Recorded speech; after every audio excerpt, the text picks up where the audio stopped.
You alright? My name's Paul. I've got autism, and I make random videos based on my version of autism and the way my head works, and I stick the videos on the internet just in case you fancy giving them a watch.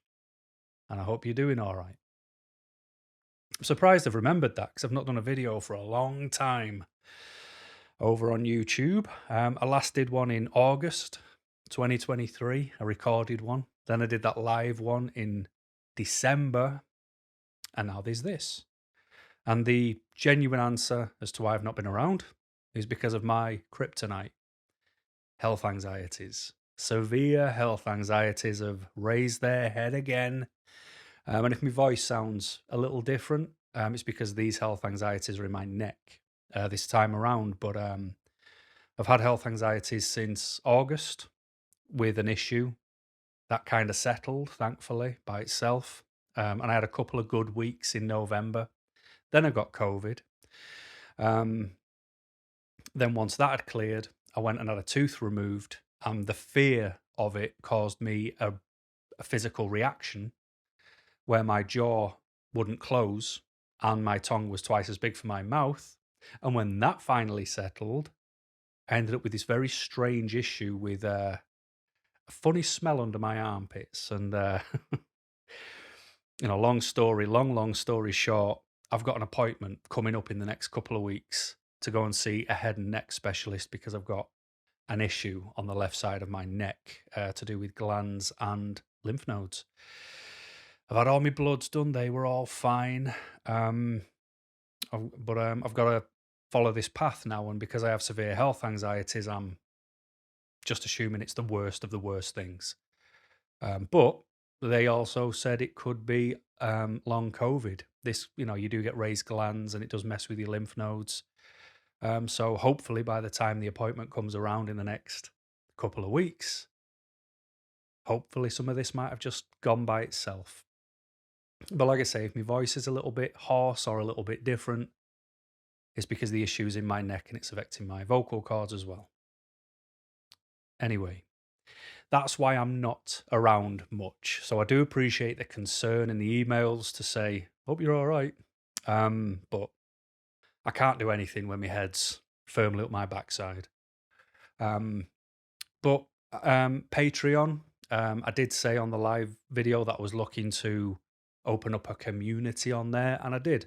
So, people are on there, can talk amongst themselves now, which is good. If it ever gets too big, I'll open up smaller rooms as well so it can stay, interactive, I guess is the right word. And if I do get to come back, which is touch wood, it's all I want to do, I'll put YouTube videos probably on there as well. So they're ad free because obviously there's adverts on YouTube.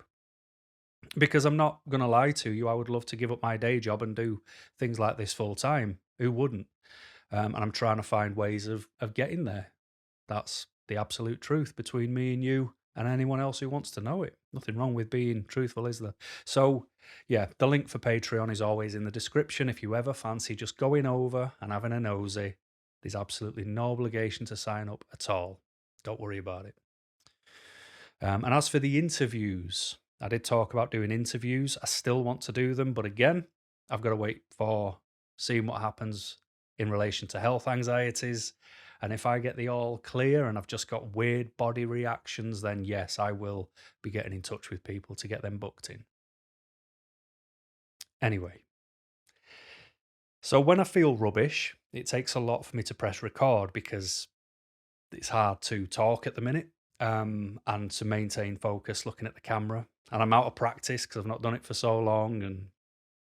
But every now and again, there's a topic in an email or something that raises its head and it makes me want to talk about it. And a while ago, someone reached out and asked me if I would do a video about the denial of autism. And in the email, it was talking about, in fact, I've actually got it. Can I make a video about the denial process and how life shattering it may be? And there's a bit more on there as well. And it took me a while to try and digest that because what I wasn't thinking when I was diagnosed with autism is how I would really feel, how I would really react. Because when I was diagnosed and I was telling people, it was like, no way, guess what? Even I didn't get it. I wasn't, fully grasping what this difference was. Whereas I sit here today before you're talking to you now, I know. And I've gone through so many stages. None of the stages people talk about, they're on about denial and then euphoria and this, that. No, I've gone through different stages where I was like, all right, now what? That was the main one at the beginning. Um, I went through a stage where every time I saw like an Instagram post or a video with people talking about traumas, I'd think, come on, not everyone can have all of these traumas that they talk about. But I seriously underestimated what the word trauma meant. That was my fault, not the people with the traumas, because I've been trying to figure mine out and they're endless, absolutely endless when you put them down in that category. So I also went through a bit of a stage, and I've got to admit, it's still there, and it's a bit of a resentment, not towards autism, but towards those who I have to mask around, like I have to masking is born from trauma because, and it's not just autistic people who mask, but autistic people mask a lot. You're rarely going to come across an autistic person who's like me who is not masking. That I don't like to generalize. I don't like to use other examples outside of me, but yes, that's true. But it comes from a trauma. It comes from being picked on, bullied, not fitting in. You might have quite an aggressive family and you're not an aggressive person, but you then act loud because it's like, well, this stops them looking at me. People will just be what they need to be to get through their day. And that's me masking. Masking is a reaction to trauma because when I was younger, and I got bullied, I remember watching other people and I used to think, Matthew's not getting bullied. James isn't getting bullied. Michael's not getting bullied, but they're also not part of these kids who are bullying me. So how do they just slip under the radar? They're still doing their own thing, inventing wrestling moves. Still remember the Boston roll, and I stole parts of them kids to act like to not be then seen on the radar by the bullies. And it worked. So then when you find it works, it's like, oh, okay, well, all I've got to do is hide myself behind this mask and I'll be safe. I'll be all right. I can get home again. But what happens is when you get older and you've used 4,000 people to stitch together this mask from people you've met all your life from everywhere you've ever been, it's hard to know where that mask starts or ends and the real you starts. And that's what the process then begins to try and unstitch that mask to figure out autism and you and who you are. So when I first was diagnosed and I was telling people, I didn't have them thoughts. I was just telling people because it was new and it was different. And it was like, who knew? It's a different thing now. So that email then made sense. You know, a video that people can show to family and friends and say, this is what you need to understand. This is what the world is like behind my eyes. Because, and I'll try and begin. When I've thought about it, like I could give you example after example, but when I was like, for a bad example, for how it feels to give the news to somebody that you're autistic, I told someone, and I might have even mentioned this in the telling people you're autistic video. When I told them, they were like, where did that come from? And I told them, the process. I went to the GP. I ended up paying for a private consultation because I needed to know ASAP. And the longer the short of the story was, this person said, oh, so you paid for an autism diagnosis. So they were saying that I paid to be determined as autistic. At the time, I laughed it off and put it down to stupidity. Now, that answer annoys me because could you imagine going to a health professional going, "Oh, yeah, I want to be diagnosed with bipolar. I want paranoid schizophrenia, I want OCD, ADHD, and autism, please. Here's £1,000." And they go, "No problem, sir. Da, da, da, da, da. There you go." It doesn't work that way. So that response was a crap response. But I'll give you a good example, and it's a little bit different, but not. So bear with me. A couple of weeks ago, I was working in a mental health building, and the mental health service was for autistic people. Now, whenever I work anywhere to do with autism, I always say to the person, as one of the first things that comes out of my mouth, just to let you know, I'm also autistic. And I say it for a countless number of reasons, but again, the too long didn't read version of them is I don't want them to say something that can be perceived as rude or disrespectful about any of the clients that are there, about the service in general, about autism in general, because I will take it to heart. And don't get me wrong, I can mock and joke with the best of them, but if they're providing a service, I don't want them to say something bad. So I always sort of just do it to use as the catch all to say shush, just in case. But I told her and she was like, "Oh, that's interesting." Okay. So we carried on, we did the work, we're making friends, and by the end of it, and I said, "Have you got any questions?" Meaning about what the work we've just done. And she goes, "Yeah, I do actually. Can I just run a few things by you about some of the residents and some of the behaviors? It'd be really interesting to get an autistic person's perspective." And I said, "Yeah, of course you can. I'll stay all day and answer those sorts of questions." So she ran through about 3 people and different things they do, different reactions they do, different ways of, and she was, and I gave responses in ways to try and mitigate these flare-ups and meltdowns and trigger points and issues, and she was writing my answers down, like tentatively listening, going, "Yeah, yeah, yeah." And she'd never tried anything I'd said, but she was really interested in listening to what I said. And what was nice is I was driving home and I thought about it and I was like, that's kind of one of the first times in real life that someone has talked to me about autism as if I've got something to offer, in my day to day life, instead of seeing it as broken, damaged, a disability, something that's wrong, not on the same par, not on the same level as everybody else, which is usually how I'm made to feel. If I go somewhere with someone and they find out I'm autistic, they don't talk to me anymore. They just talk to the other person, even if I'm there about me. Like all of a sudden, I've lost the capacity to listen and respond coherently. So it felt really good. And obviously, I just told her I was autistic. I wasn't telling her for the first time, which is what the email ultimately refers to about the serious nature. What I'm saying is the response matters. So again, I'll try again to do this. You've got to wonder why a late diagnosed autistic person is diagnosed. They're not sat there on a Saturday morning a bit bored and think, Monday morning, I'm going to go and book myself in and see about if I've got autism or not. Why not? I've got a day off. No one's doing that. So to bring back the word trauma, you tend to find a lot of people go through a doctor's door or end up on a psychologist's chaise lounge because of trauma. And usually that's the response from the trauma is they can't do it by themselves anymore. Something has hit a wall.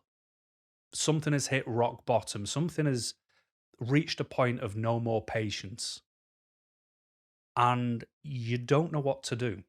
That's what happened with me. I didn't know what to do anymore. And they end up in these places, and I mean, I've told you my story countless times, but again, the too long didn't read version of it is me and my boss were at loggerheads. He couldn't figure out the difference between can't and won't, and my can't is, Paul, do us a favor, go and walk on the sun. I can't, it's impossible. But my won't is I can do it. I'm just choosing a better option.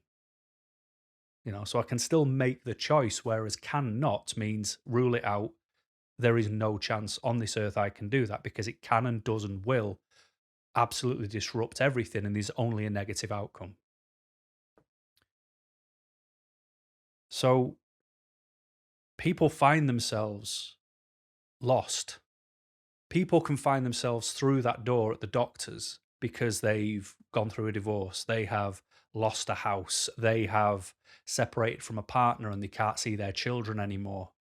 They have lost all their routine, they have lost all their comfort, their safe space, the things they didn't know they needed or were actually using as that reference because they didn't know they were autistic, they didn't know that those things are beneficial. And now the loss of it is also contributing to why they're through that door. Sat in front of a doctor and the doctor says, "How can I help?" And you look at them and go, "I don't know." Which is why people come away with depression tablets and other such things. But every now and again, a doctor who might have a bit of a clue about mental health services might look at that person, ask them a range of questions, and say, "Have you ever considered you might be autistic?" And that's how the process can start. So again, no one's walking through that doctor's door when you're later in life just going, "Meh, I've just always been curious. My life's perfect. Everything's great. Got great relationship with everyone. Just wondered." And if there is any of those people, then they're as rare as rocking horse poo. That's just not common. So there is trauma. There are defense mechanisms built in that no longer work. There are fractured relationships around these people. There is loss around these people. That's what gets them through a door because they can't do it by themselves anymore. That was me, lost, confused, not understanding why people can't understand absolute truth and process and logic because their life is shrouded with lie and tangents, politics, things that are just pointless. Let's just get it done. But yet I'm the one to be made out like I'm the weirdo. No, don't work that way.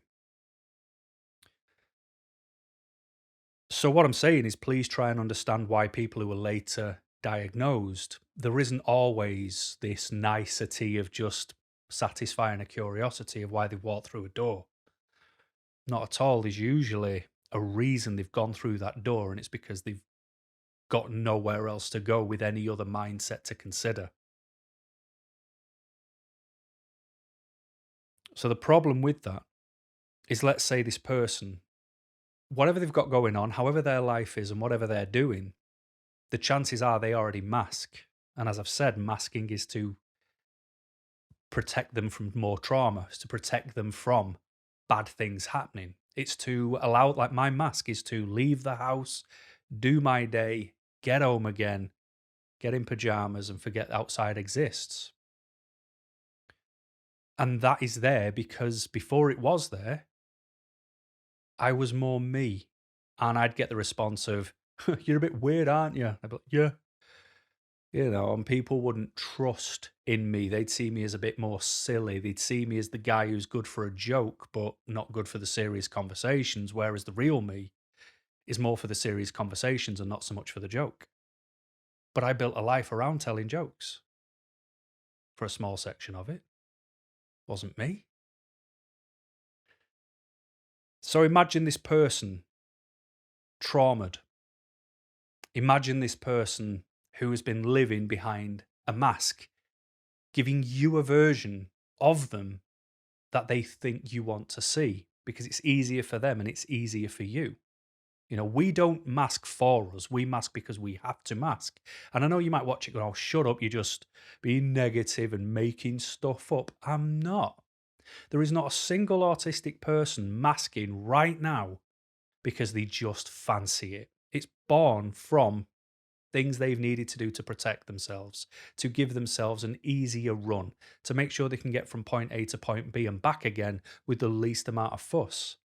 It's not to deceive you in a negative way where it's classed as genuine deception, where you're going to lose something. We lose something by masking, which is why you don't see us. You don't see me on a weekend because I'm recharging because it costs its coins that I've talked about 1,000 times because I don't use spoons as a reference. because it's got no sense to me whatsoever. I don't need spoons. So just think of that person: trauma, stress, been broken, bad things happen in life, might have bad people around them, poor environment. And some of them might well have been their choice to do. But then some of them might not be. Some people prey on weakness that it can be perceived as, or vulnerability. Some people end up in relationships and consistently end up in bad relationships because they choose the wrong person each and every time. And my response is stop picking anyone until you figure it out. That breaks the cycle. But I don't want to be alone. It's better to be alone than with the wrong person. So all I'm saying is give this person who wants to sit you down and say, I just need to, lend me your ears for 5 minutes while I talk to you about something serious. And you all sit down. It could be friends, could be family, could be partners, could be work. And they say, I've been for an autism diagnosis and it turns out I'm actually autistic. Don't respond with things like, oh, don't be stupid. No, you're not. You're not autistic. I think I'd know if you're autistic. Oh, sorry. I didn't realize you were a trained expert. You're not, but I think I know my son. You don't because of mask. And as much as I can understand why some people would use those reactions because they're trying to say, no, you're not, because they don't want you to have anything at all. But that mindset is if you see autism as a negativity, and I don't see mine as negative. I'm so glad I am autistic. I know not everyone feels that way, but I'm allowed to feel that way. You'll get aunties, 89 years old, who sit there going, you're not autistic. No, you're not. I refuse to believe it. It's like, look, I'm not being rude, but you thought autism was a brand of mint. So, you know, no. Everyone can have their belief. You can believe what you want. Some people believe in God. Some people believe in no God. Some people believe in Muhammad. Some people believe in, can't remember the other one I was thinking of, which I've completely forgot about, the elephant one.